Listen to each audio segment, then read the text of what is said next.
Wonderful to be here. My name is Neil Kumar. I'm the CEO and founder of a pharmaceutical company called Bridge Biopharma, which exclusively looks to discover, develop, and commercialize medicines in the field of genetic disease. By genetic disease, we mean both somatic cancers with clear genetic drivers as well as Mendelian or inherited diseases. Excited to be here as we think about commercializing our first large product and trying to understand how we can serve patients globally.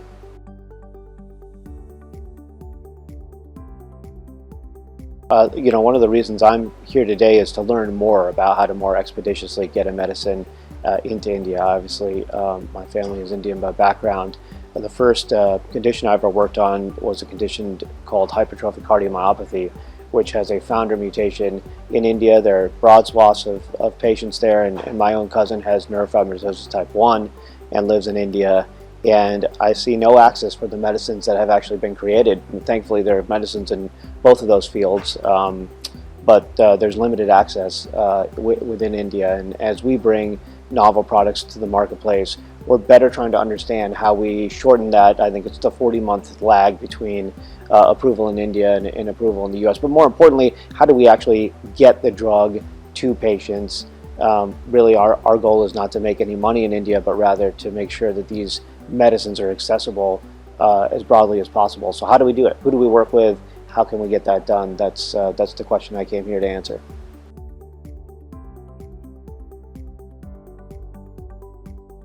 Yeah, well, there's no part of our world that advocacy doesn't touch and make better.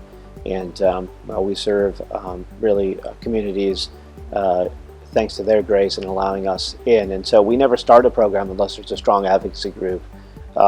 Typically, advocacy groups in the preclinical realm have helped to interrogate the natural history of a condition, have helped to bring together a set of collaborators both on the development side and the discovery side, and help us to understand what the important endpoints are clinically so that we're actually going after things that are meaningful.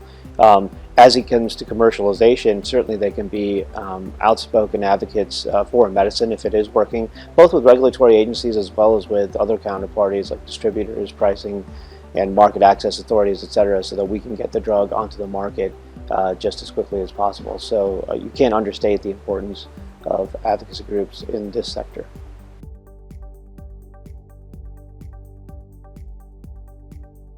Sure. So the journey for us with any new medicine typically starts in the very early stages of preclinical science. It typically starts around the time a mechanism of biology has been well described, and there's some chemical starting point that our chemists can get a handle on. So we tend to take several years to advance a compound into the clinic, and then several more years to run clinical trials to show that with a p-value of less than 0.05 or less, that the drug is working and doing either helping patients to feel better or reducing mortality. In the case of the two approved products that we have and the one that's forthcoming, we've been able to demonstrate meaningful functional outcomes, and the goal then is to commercialize it. And when I say globally, I do mean globally. We have the opportunity to work on many small molecules that have relatively low cost of goods, and so I believe it's our responsibility to get these medicines as broadly distributed as possible, which is why I'm here today.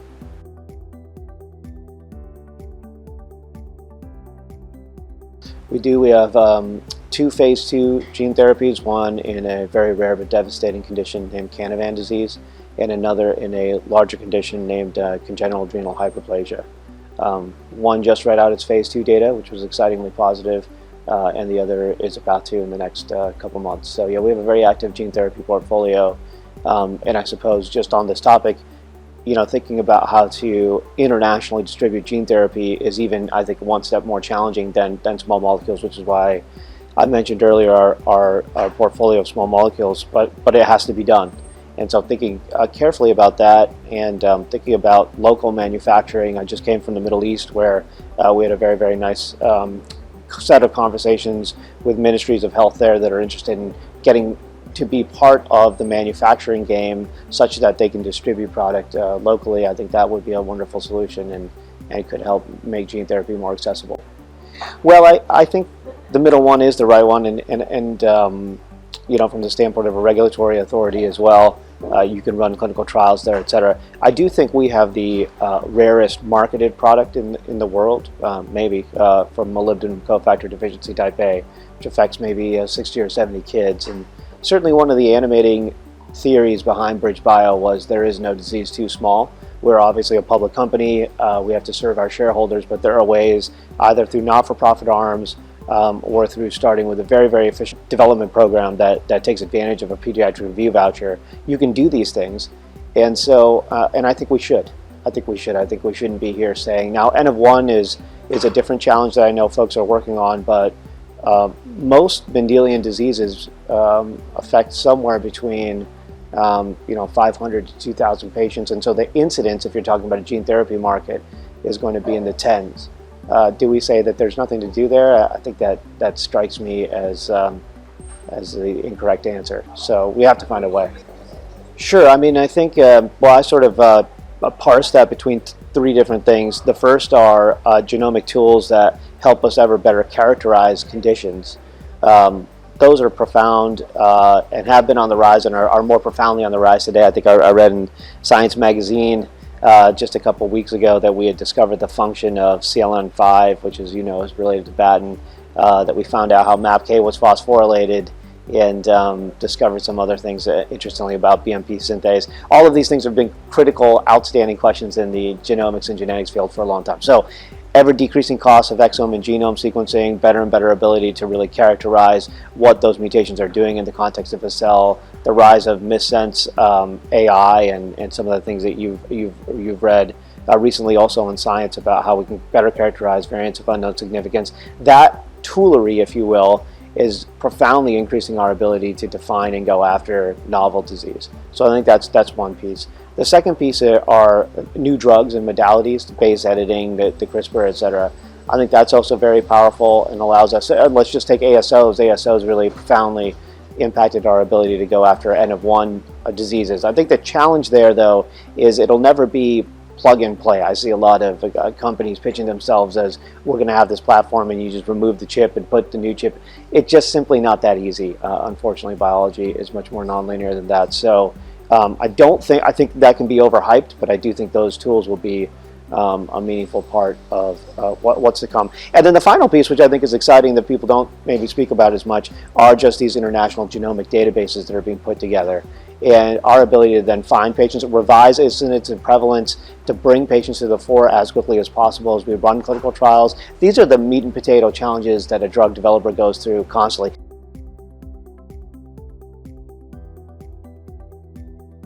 Can I run the trial? What's the endpoint that I might look at such that the variance is not too high and I can actually stick it with the regulators internationally? And ultimately, how do I find patients once the drug is on the market? Those things, those databases really do address, and I think they will have had and will have increasingly profound impact on our space.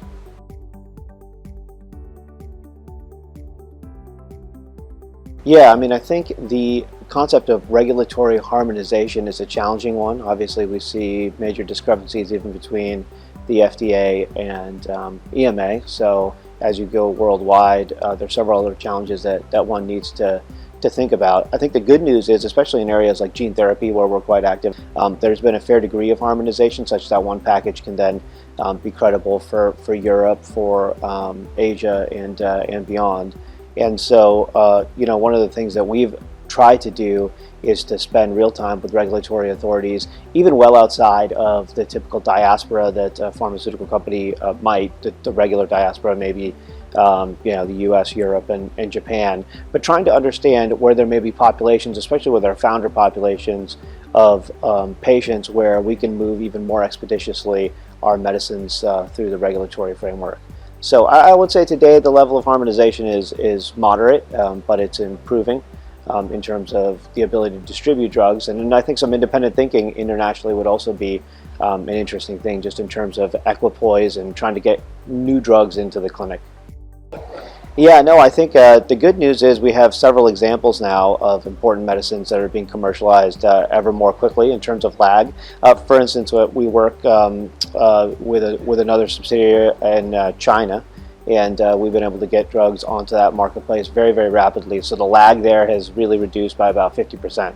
And the hope is that can happen in India, and the hope is it can happen elsewhere in the world as well. So we're excited for the opportunity.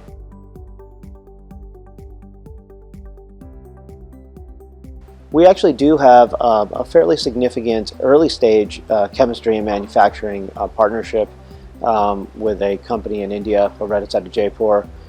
We don't do any of our late stage manufacturing there yet, but we're always open to partnerships. Certainly if that manufacturing partnership were to then allow us to distribute more rapidly in the region, then I think that would be something of interest.